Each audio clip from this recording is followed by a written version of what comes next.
So this is an update to my EasyCloud generator. EasyCloud 1.0 is still available on Gumroad, and this will be added to that. So if you buy EasyCloud 1 or if you bought EasyCloud 1, you'll be able to automatically get EasyCloud 2.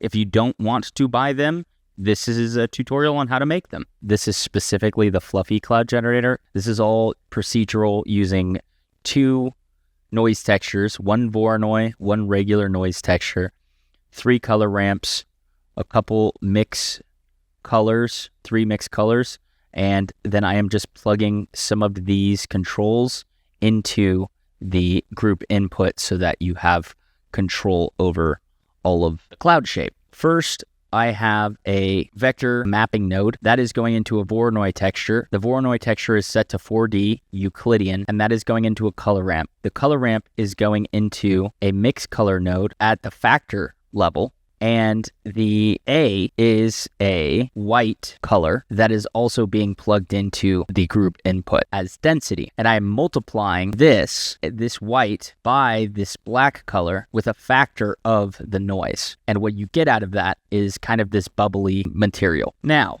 I have that going into a multiply A at a factor of 1, clamping the result and clamping the factor. And the B is going to be a little setup I have here. I have 2 vector mapping nodes, and the first one is going into a regular noise texture, which looks like this. And that is going into a color ramp, and that's just crushing it down so that we have specific cloud shapes here. And then that is being multiplied with a factor of 1 against a mapping node into a gradient map that is color ramped to be in the center of my rectangle as a mask, so that this big noise texture is being masked out to only the center of this rectangle, and that is being multiplied against, in the B, this detail, the Voronoi. So the Voronoi is being multiplied against, at a factor of 1, this mask. So this Voronoi is only going to show up wherever there's gray in this mask. And that way you don't have super hard edges on the bottom and tops of your clouds. They kind of wisp up, which gives a realistic look to it. Now, the multiply is going into the density of this volume scatter. I have the color and anisotropy and a lot of the controls of these different noise textures going back into the group input. And the reason I did that was so that you don't have to try and come in here and manually change things to get differences in the density, the shape, the detail, the seed value of your clouds. Instead, it's all coming out here into the base shader. Now, what I will do is bring this up so that you can take a screenshot of this node. And I tried to make this as easy for you to understand as possible. I want this to be something that you can copy, you can make, and then you can also manipulate and make changes to, so you could create clouds that you like and not just the clouds that I like. And I'm sure there's a lot of people out there that are way better at building volumetric shaders and getting the shapes that they're looking for and understanding different nodes that can change shape better. I implore you, if you do create something with this, or if you take this and improve on it, please send me a link or send me a info. I would love to get the community kind of together and build on this.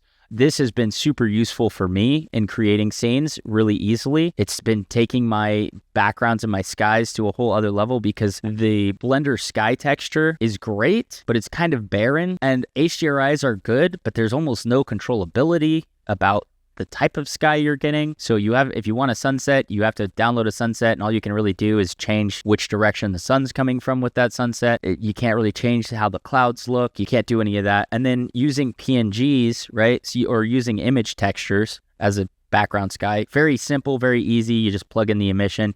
That's also a great way to get a sky. But again, zero controllability. And so my whole purpose behind building this was that we would be able to have something that works and you have this full controllability, and it's all built inside Blender. So you don't even have to go buy this. Obviously, I just showed you how you can make it. You can go make this and then manipulate it however you want. And now you have full control over what kind of clouds you get in the sky, which just, I think is so useful. And on top of the clouds that you have in the sky, you can also still change where the sun is coming from, the level of the sun. You can change the air. You can change the dust. You just have all of that control in your scene. So when you build a cool castle or you build a dark forest or whatever it is, and you're like, man, I really wish that it was overcast. I have my moon in the sky, but I wish there was a cloud in front of it. Instead of just getting a PNG of a cloud, it's like you can get really detailed and really control the style of clouds, the wispiness of the clouds, density. And so I digress. I've been ranting on this for too long. This is already too long of a video. I hope this is useful. I hope that you guys make some cool stuff with it. Feel free to tag me, Huckins Johnny P on Instagram, or just here on my YouTube channel. Let me know. I'd love to see the stuff you guys make with this. If you guys want to see this cloud generator in action, check out this next video.